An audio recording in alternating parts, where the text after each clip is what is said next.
வணக்கம் சார், நாங்க வோடஃபோன்ல இருந்து பேசுறோம். உங்களுக்கு என்ன தகவல் வேணும் சார்? ஐயா வணக்கம் ஐயா. சொல்லுங்க சார். இது வந்து அந்த புள்ளி மாட்டை கட்டி விட்டாரு பாருங்க. இது வந்து ஐயா நான் செல்லு வாங்கின இப்ப 2-3-4 நாள் ஆகுதுயா வாங்கி. Okay sir. அது சார்ஜ் போடாம போட்டுட்டான் நடுவையா. இது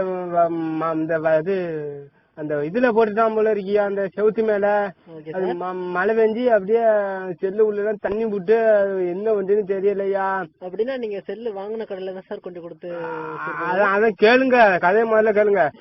வச்சிருந்தேன், அப்புறம் காசு வேற இல்ல நம்மள்ட்ட. 100 நாள் சம்பளம் பார்த்தா ஒருத்தரும் குடுக்கல. உங்களுக்கு வந்து வோடஃபோன்ல என்ன தகவல் வேணும் அதை மட்டும் சொல்லுங்க சார். அதான் ஏன் தகவல். இது வந்து இந்த செல்லு போட்டு தண்ணி உள்ள போட்டு செல்லு உள்ள. அப்புறம் நீங்க வந்து செல்லு வாங்கின கடையில சார் கொண்டு கொடுத்து சேர்க்கணும். நீங்க சிம்மு நீங்க வச்சிருக்க வோடஃபோன். அதான் அவனுக்கு கல்யாணம் ஆயிட்டியா. கல்யாணம் ஆகியும் பொண்டாட்டியோட எங்கயோ அனிமுன்னு போட்டானா. இல்ல சார், உங்களுக்கு எந்த சிம்ல என்ன ப்ராப்ளம், சிம்ல உள்ள ப்ராப்ளம் மட்டும் தான் நாங்க தீர்த்து வைப்போம். சிம் உங்களுக்கு என்ன, உங்களுக்கு ரீசார்ஜ் பண்ணுமா இல்ல ஏதாவது ரீசார்ஜ் பண்ண காசு ஏறல இது மாதிரி அதெல்லாம் ஏறுது. அவன் சித்தப்பா அம்மாவோட போட்டு விட்டான். 25 ரூபாய்க்கு போட்டு விட்டான், ஏறுனுச்சு. அது ஒண்ணும் இல்லையா, செல்லு உள்ள தண்ணி பூந்துட்டியா அப்படி போனுச்சு. அதான் சார் நான் சொல்றேன்ல சார், செல்லுக்குள்ள தண்ணி போயிட்டுனா உடனே நீங்க வந்து உங்க சர்வீஸ் சென்டர்ல கொண்டு கொடுத்து நீங்க செல்ல சரி பண்ணுங்க சார். அந்த சிம் வந்து அது சொருவுறம்புள்ள அந்த சொருவுற இடத்துலயும் தண்ணி பூந்துட்டான்யா. சிம்முக்கு ஒன்றும் ப்ராப்ளமா இருக்காது சார், நீங்க வந்து செல்லு தான் ப்ராப்ளமா இருக்கு. செல்ல மட்டும் கொண்டு மாத்தினீங்கன்னா சரியாகும் சார். அப்படியா சார்? உங்களுக்கு வேற ஏதோ வோடஃபோன்ல எந்த தகவல் வேணும்னாலும் நீங்க கேட்டுக்கலாம் சார். வேற ஒண்ணு தகவல் வேண்டாம் ஐயா. இந்த செல்லு போட்டு வீணா போட்டு வாங்க நம்ம கைத்த போட்டு 100 நாள் வேலை பார்த்தா ஐயா. கைத்த போட்டு 100 நாள் வேலை பார்த்து அளந்து கொடுத்து வெட்டி நான் பண்ணுனேன். இந்த மாதிரி செல்லும் வாங்கி விட்டேன் சார். உங்க போன் நம்பர் தெரிஞ்சுக்கலாமா? என் நம்பர் வந்து 99. Okay sir. 31. Okay sir. 32. அப்புறம் சார்? அப்புறம் மறந்துட்டேன் சார். சரி ஓகே சார். உங்களுக்கு வந்து வேற வோடஃபோன்ல எந்த தகவல் வேணும்னாலும் எங்களுக்கு கேட்கலாம் சார். உங்களுக்கு செல்லு போயிட்டுனா நீங்க வந்து உங்க சர்வீஸ் சென்டர்ல தான் சார் கொண்டு சீர் பண்ணிக்கணும். மத்த எந்த தகவலா இருந்தாலும் எங்கள்கிட்ட கேட்டுக்கலாம் சார். வேற ஒண்ணும் தகவல் ஒண்ணும் வேண்டாம். சின்ன மாட்டு பிள்ளைக்கு கல்யாணம் வச்சிருக்கோம், வந்துருங்க சார். நீங்க அதெல்லாம் சொல்லக்கூடாது சார். நீங்க உங்களுக்கு சிம்முக்கு எந்த இது வேணும்னாலும் நீங்க கேட்டுக்கலாம் சார். என்ன சார் புரியாம பேசுறீங்க? கல்யாணத்துக்கு வர மாட்டீங்களா சார்? அதெல்லாம் வரலாம் சார். வேணா பத்திரிக்கை வைங்க சார். பத்திரிக்கை பார்க்க மாட்டாவளா? கல்யாணம் பண்ணா பத்திரிக்கை. வேற எந்த தகவல் வேணும்னா சொல்லுங்க சார், நாங்க எல்லாம் கட் பண்ணிடுவோம். வேற ஒண்ணும் வேண்டாம் சார். இந்த பொண்டு எல்லாம் பேச மாட்டாள்வா சார்?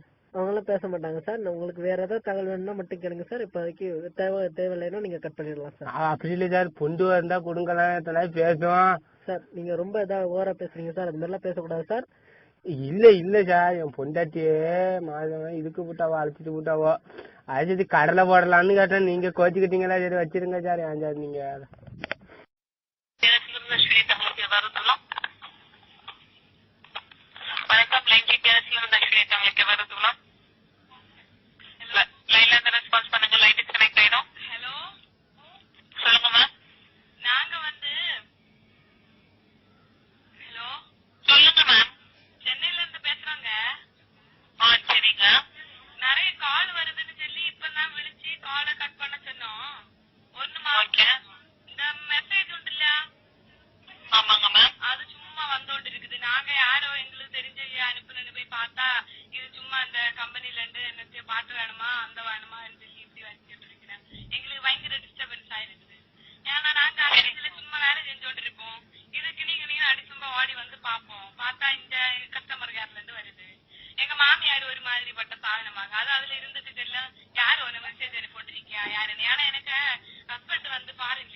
உங்களுக்கு பேர் என்ன?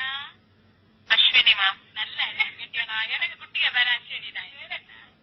சரிங்க மேம். அக்கா எல்லாம் வந்துருக்குன்னு அவைகளுக்கு நீ பாக்கட்டு. நீங்க சீக்கிரம் கட் பண்ணி விடுங்க. சும்மா வந்தோட்டு இருந்தா எனக்கு கையில கவனிச்சு உட்காது. அங்க மார்த்தாண்டத்துல நாங்க வந்துடுறேன்.